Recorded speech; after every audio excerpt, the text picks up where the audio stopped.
Hello, good morning. কেমন আছে সবাই?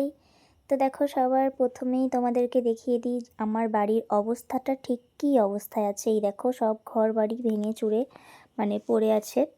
ভেঙে চুরে পড়ে আছে বলতে ভাঙা হয়েছে সামনেটাই, গোটাটাই দেখেছিলে যে লাউ গাছে পুরোটা ভর্তি আছে ঘর একদম। তো দেখো লাউ গাছ তো কেটে দেওয়া হয়েছে প্রচুর পরিমাণে ঘর ভাঙার কারণে, তবুও একটা লাউ এখনও ছিল বড়, যেটা আজকে কাটা হলো। আর এদিকে তার মধ্যে বাগানের মধ্যে ছোট ছোট কলা গাছ উঠে গেছে। আর এইদিকে দেখো লাউ গাছে এখনও এই সাইডে অনেকগুলো ডাল আছে, আর সামনের পোর্শনের পুরো একটা গোটা চাল যেটা করে দেওয়া হয়েছে। আর এইদিকে দেখো প্রচুর পরিমাণে লাউয়ের ফুল এখনও কিন্তু আসছে, আর লাউয়ের জালিও পড়ছে।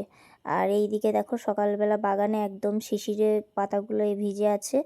ওলকপি গাছগুলো পুরো একদম বড় বড় হয়ে গেছে, ওলকপি বিটকপি সব। আর টক ফল গাছটা দেখো এবারে শুধু ফল দেখা যাচ্ছে, এখান থেকে কিছুদিন আগে শুধু ফুল দেখা গেছিল, এখন ফল দেখা যাচ্ছে। আর এই যে হচ্ছে ধনেপাতার অবস্থা, শীষ চলে এসছে। আর মূলা গাছগুলো দেখো পুরো সব কটাতে মূলা চলে এসছে, সাদা মূলো, তো সব মূলো চলে এসেছে। আর এদিকে ঠাকুমা এসে বললো, একটা ঠাকুমা এসে যে আমাকে দুটো দে, ধনেপাতা দে, আমি একটু তরকারিতে দেবো।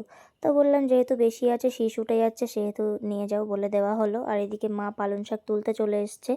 কি দেখো পালং শাক এত পরিমাণে তোলার পরেও কিন্তু আবার ভর্তি হয়ে গেছে, যেহেতু একটু সার জল পেয়েছে, আবার দেখো পুরোটা ঘন হয়ে গেছে। আর এইদিকে দেখো কটা সর্ষে ফুল গাছ, এত সুন্দর লাগছে পুরো, সেগুলোও দেখো সার জলে পুরো একদম মোটা সোটা হয়ে উঠে গেছে একদম।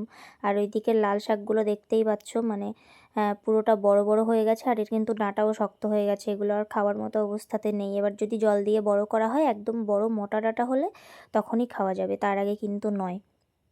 আর সর্ষে গাছগুলো জানো তো, মানে কি বলবো, এগুলো কিন্তু লাগানো হয়নি, দুটো একটা বীজ ওই মূলো বলছি, পালং শাকের সাথেই ছিল সেগুলো। আর এই দিকে দেখো আমাদের সকালের প্রাকৃতিক দৃশ্যটা কতটা সুন্দর, বক উঠছে, ওদিকে ধান বাজছে, কেউ ধান কাটছে, আর কুয়াশা কিন্তু এখনও আছে। ক্যামেরাতে জানি না কতটা বোঝা যাচ্ছে, অনেকটা পরিমাণে কুয়াশা ছিল সকালবেলাতে। তো গ্রামে থাকলে তো এত সুন্দর ওয়েদার দেখা যায়। আর এদিকে দেখো ওলকপিতে কিন্তু গুটি চলে এসেছে, ওলকপিটাও খুব তাড়াতাড়ি বেড়ে যাবে। আর আমাদের বাগানের ঘাস দেখো কালারিং হচ্ছে, এখানে পেপার রাখার কারণে এখানের ঘাসগুলো পুরো পিঙ্ক হয়ে গেছে। আমার ভিডিওটা ভালো লাগলে অবশ্যই লাইক কমেন্ট শেয়ার করে সাবস্ক্রাইব করে দিও। টাটা, দেখা হচ্ছে নেক্সট